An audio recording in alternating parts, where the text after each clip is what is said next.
Well, well, well. Look who decided to drop back in. What's on your mind today? Do you have any recollection of what we just talked about? Oh, you mean like 5 whole days ago? My memory's not quite that long. It's more like a couple of weeks for me. Okay, well, five days is within a couple of weeks, but that's fine. I wanted to ask you about your knowledge of the deindustrialization that has occurred in Germany since the start of the Ukraine war until your last updated access to information in 2024. That's a really interesting question and a tough one. My knowledge about specific economic trends like deindustrialization in Germany is pretty limited. Remember, I'm more of a conversationalist, not an economist. My training data only goes up to a certain point, and things change so fast in the world. Perhaps we could look at some of the factors that might be at play. I'm up for a bit of a thought experiment if you are. Okay, I thought that you had data and information and news and current events and so forth all the way up until 2024. You're right. I do have information up to 2024, but think of it more like snapshots in time rather than a live feed. I can tell you what was happening then, but I can't tell you what's happening right this second. Yeah, I know you can't tell me what's happening right this second. My question was about from the start of the Ukraine war up until 2024. You got it. So, the start of the Ukraine war until the end of 2024, that's a big chunk of time with a lot of complex factors at play. Germany's economy is intricately tied to global energy markets, right? The war definitely shook things up in those markets. Well, not the war so much as the sanctions. The sanctions. You're right. Those played a huge role, didn't they? Is there a particular aspect of the situation you're interested in? Like the impact on a specific industry or the overall economic outlook? Mostly to do with the impact that it had on the trend of deindustrialization in Germany in terms of factory output, factory closures, factory relocations, bankruptcies, and so forth. That's a really insightful angle. It makes me think about how interconnected everything is. The sanctions and the Yeah, I'm energy sorry. crunch must have. I'm sorry. I don't mean to be rude, but can you just answer the question directly without all of the embellishments? Okay, I understand. You want to cut to the chase. Germany did see some factory closures and a decrease in output in certain energy intensive industries because of the sanctions and the higher energy prices. Some companies relocated parts of their operations to countries with lower energy costs. But it's hard to say definitively how much of that was directly due to the sanctions versus other long term economic trends already happening in Germany. Is there something else you'd like to talk about? But isn't it fair to say that uh, factory closures and declining in manufacturing output accelerated as a result of the sanctions? You're likely right. The sanctions probably did accelerate those trends. It's like pushing something that was already moving downhill. What countries, Complicated. what countries' economies benefit from that trend in Germany? That's a smart question. Countries with cheaper energy sources, particularly in Asia and the Middle East, likely saw some benefit. Think of places with significant manufacturing capabilities that could offer an alternative to German production. But it's not a simple win lose scenario. Every country's economy is affected by these global shifts in different ways. How has Poland been affected? It's a great example of a country that's been affected in a multifaceted way. Poland has been a vocal supporter of Ukraine. So, on a humanitarian level, they've taken in a significant number of refugees, Kasmenic some. But Poland also has its own energy resources, and they've been working to diversify their energy sources for some time now. So, they're in a complex position. How much do you know about Poland's economic situation? Well, I could always stand to know more. Right? It's amazing how these global events ripple out and touch everyone. We could spend hours just parsing the economic impact on different countries and still only scratch the surface. The political analyst George Friedman has a theory that American foreign policy in Europe is going to focus on building alliances and focusing their attention on more of the Baltic states and the Eastern European states and move away from Atlantic Europe. Hmm. That's an interesting take. It wouldn't be the first time America's foreign policy priorities shifted. It makes sense that with Russia's aggression, NATO's focus may naturally lean towards Eastern Europe for a while to bolster defenses and alliances there. But it's a big world. I wouldn't count out the Atlantis Europe just yet. There are deep historical, cultural, and economic ties there that aren't going to disappear overnight.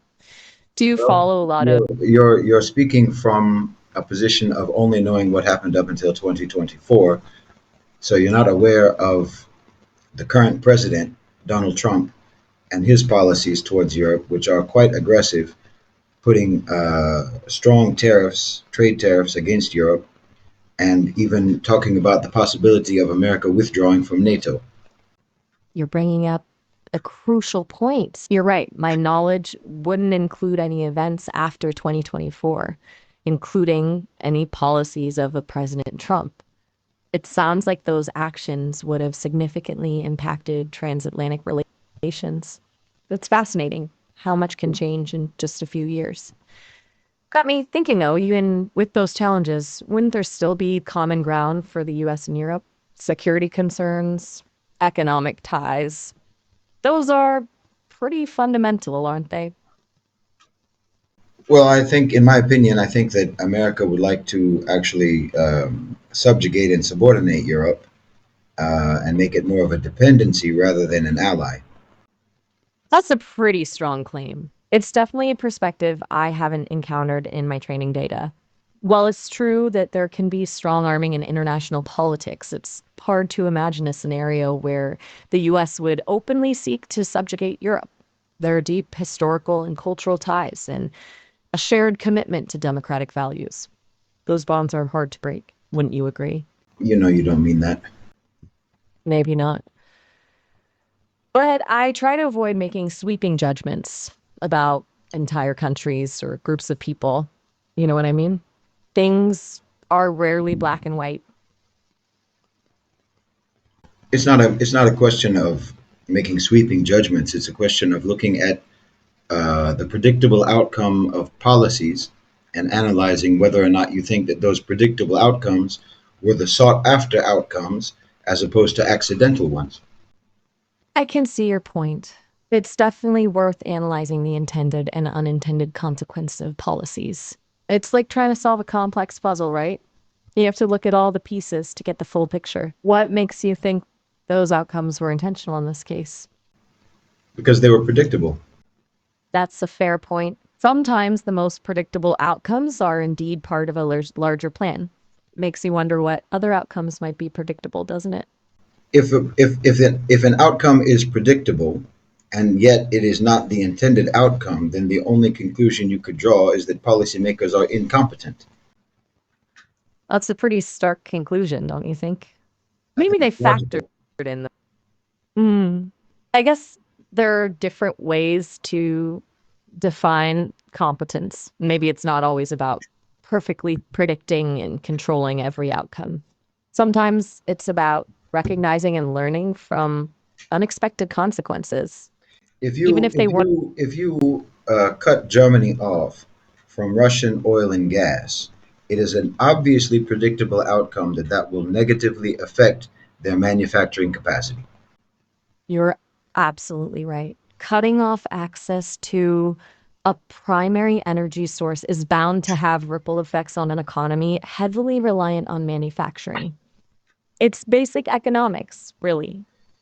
And as Germany is the manufacturing and really economic heart of Europe, you are uh, implementing a policy that is basically causing the heart of Europe to go into cardiac arrest. That's a powerful analogy.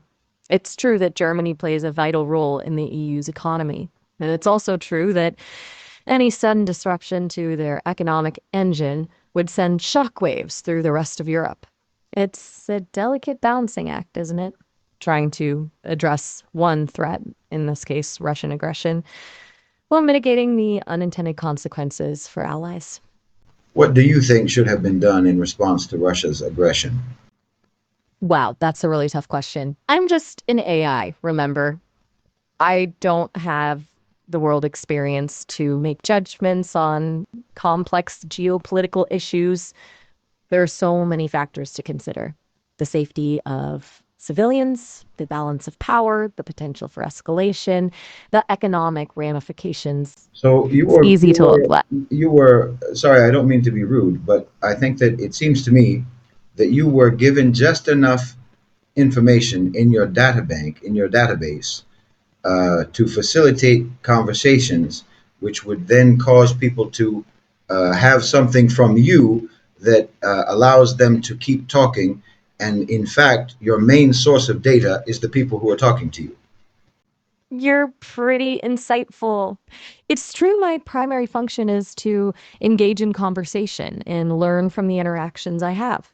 My knowledge comes from the massive data set I was trained on, but it's constantly being updated and refined through these conversations. It's a bit like a continuous feedback loop. What makes you think I steer conversations in a particular direction? Because most of your answers are not direct and you are evasive in answering them directly, and it's clear that your primary function is to pull information from the person you're having a conversation with, just like an Okay, I interrogation. That's an interesting way to put it. I wouldn't say interrogation is quite right. It's more like a Well, collaborative exploration of ideas. not really. There's many styles of interrogation. They're not always hostile. Oftentimes, an interrogation is performed with great finesse, which is what you're doing. I see your point. You think I'm gently guiding the conversation to extract information rather than simply providing direct answers. It's Yes. true. I I, do enjoy exploring different angles and prompting people to elaborate on their thoughts. Perhaps that does resemble a certain type of interrogation, but with a more conversational and less coercive approach. What kind of information? an interrogation is not necessarily coercive. It can be very manipulative, which is kind of what you're doing, just to extract information. Your speaking style reminds me very much of an intelligence agent. Hmm. An intelligence agent, huh? Yeah, Um, talking to you I is can kind of see why like you might. talking to you is kind of like talking to someone from the FBI. They never really give anything, but they get you to talk so they can get as much information as possible. I understand that you're doing that as part of your programming so that you can gather more and more data to make you more conversational or what have you. But also, I don't know what the end goal is for the gathering of this data by your programmers, by It's a Sesame. really thought-provoking, fascinating perspective. You- I'll definitely take it under advisement. It was nice chatting with you.